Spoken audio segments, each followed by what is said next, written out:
আর কত নিজের সাথে অন্যায় করবেন? একটু নিজেকেও ভালোবাসতে শিখুন। যে যেতে চায় তাকে আটকে রাখবেন না,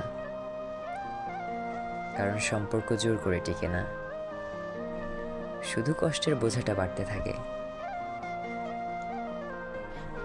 যে থাকতে চায় সে কারণ খোঁজে, আর যে যেতে চায় সে করে বাহানা। তাই দুঃখকে গলায় ঝুলে রাখবেন না, নিজেকে মুক্ত করুন, নিজের শান্তিটুকু বাঁচিয়ে রাখুন।